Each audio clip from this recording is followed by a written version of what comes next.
guys, welcome back to my channel. Welcome back to another video. Today I'm going to be sharing with you guys what shampoos work best for your natural hair. This is something that I have recently learned while I obviously am still in school, and I really just wanted to share it with you guys because I feel like that is super important to know, because even though we may have the same curl pattern, what shampoos work for me may not work for you. So I feel like it's important to really understand your scalp and what it needs and what it does not need. That's super important.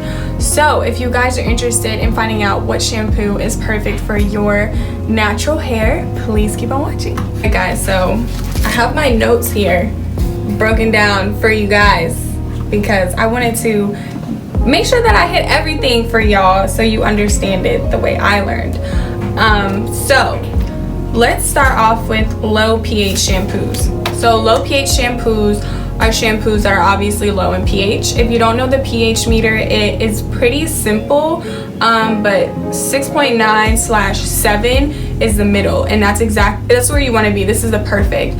This means that if you go too much this way or too much this way, it's too much pH and you can mess up your hair. You can mess up your scalp, you can mess up your natural oils, and you don't want that.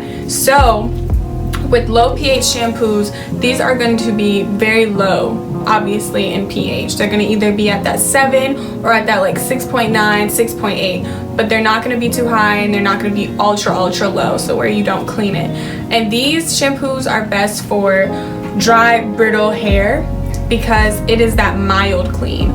It's not going to strip your hair of everything, but it's not going to, you know, not clean it either. It's going to be that perfect in between, and that's what dry hair needs. Dry hair doesn't need to be stripped of everything because it's already dry. You know what I'm saying? So the best way to go about dealing with dry, brittle hair is those low pH shampoos, which aren't going to strip your hair too much, but are also going to keep as much moisture in your hair as possible, that moisture you need for your hair to grow and be healthy.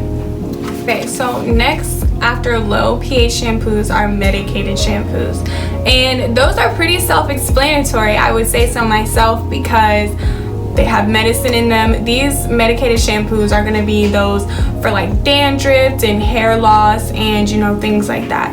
Anybody who doesn't have those problems does not need to be using medicated shampoos, obviously. But one thing I must say with medicated shampoos is they're not meant to be used very often. So medicated shampoos are not meant for your daily shampoos. If you wash your hair every other day or 3 times a day, you know, or twice a week, this is the shampoo that you need to use like when you're just getting that cleanse. So I probably say like once or twice a month, because using them too much is going to end up making that problem worse. And usually people who are using medicated shampoos are people who struggle with dandruff. And I used to have to use medicated shampoo for my dandruff, but I realized that it was actually making it worse. And all I needed to do was change my process up of how I shampoo my hair, because some people have to shampoo their hair every time they do their hair. I don't, because my hair is a little bit more dry, so I stick with co-washes more often than I do with shampoos. But people who have more oil, who produce more sebum, those natural oils from your scalp, they have to shampoo every time they do their hair. So like I said, it's very important to know, is it dry? Is your scalp dry? Is your scalp oily? That's like a good starting point for you to pick your shampoo. But if you don't have dandruff, if you don't have very dry hair, like scalp naturally, stay away from medicated shampoos and be very careful with them. You know, don't OD with them or go overboard with them, because they can end up making that problem a whole lot worse. So next we have herbal organic shampoos, and these are the shampoos that are very natural. And I mean, everybody would love to use like all natural shampoos, right?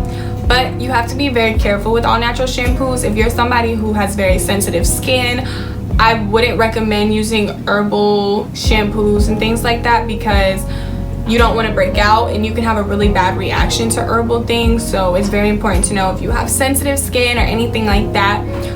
But herbal shampoos are great if you don't have too much problem with dandruff, and you know, you don't have too much going on with the oiliness. You're kind of like in the middle, you know what I'm saying? Herbal shampoos are really great, especially for natural hair. I totally recommend it. So now we have the aesthetic shampoos. The aesthetic shampoos are shampoos that are used, like, that cater to split ends or to, you know, other certain issues that you want. Maybe you get, you know, fairy knots easily, which are knots at the end of your hair, in the middle of your hair very easily.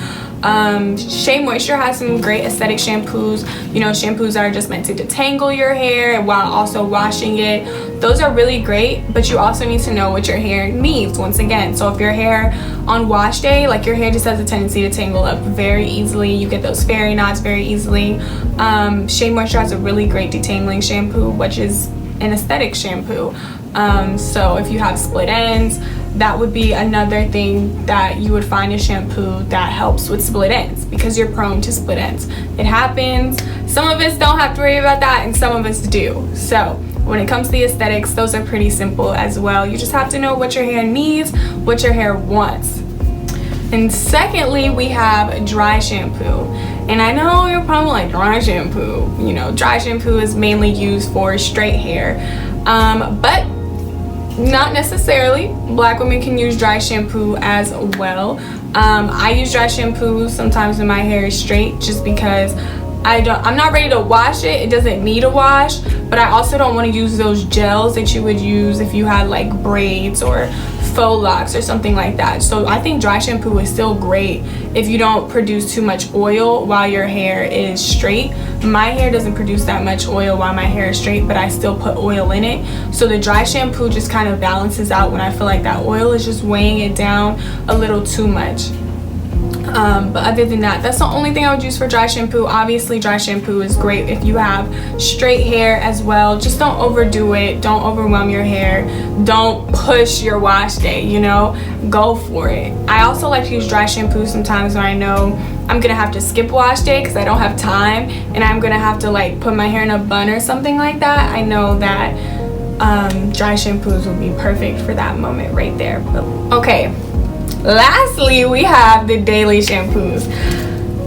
The daily shampoos are the ones that clean up all that nasty buildup from the week that we've had, and they don't set up a lot. So if you have a shampoo that soaks up so much while you are shampooing your hair, that's probably not the best for your daily shampoo. Daily shampoos do not soap up a lot. You only need about 1 or 2 drops.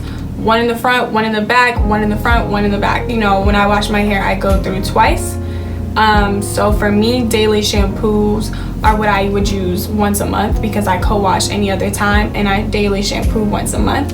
But I look for something that's not too suddy, you know, doesn't bubble up too much, or because all those suds are really just chemicals, you know, coming together. So really be careful in that. It's good to test out those products as well before you start, you know, really getting into them and using them. But your daily shampoo should have low suds.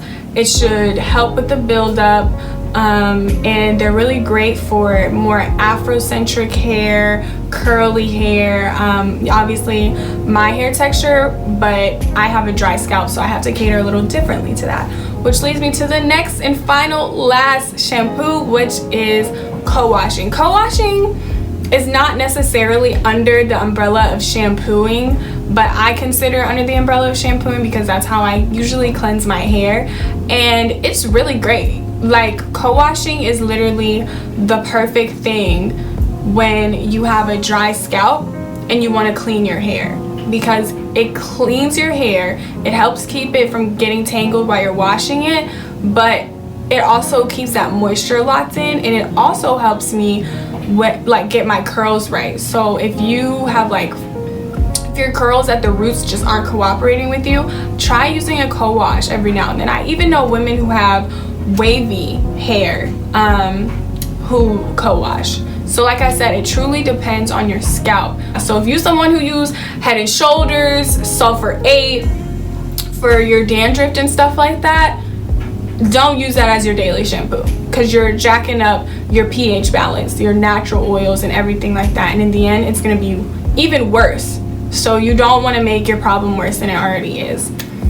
Alright guys, that is all I have for you guys today. I know it was pretty short, but I really just wanted to give you guys a gist of where to start in terms of picking out the best shampoo for your hair. for your scalp, because the scalp is really where it all starts. If you want to get good, long, healthy, strong hair, it has to start with your scalp. You have to know what your scalp needs, what your scalp wants, and what it doesn't want, and where its problem is at.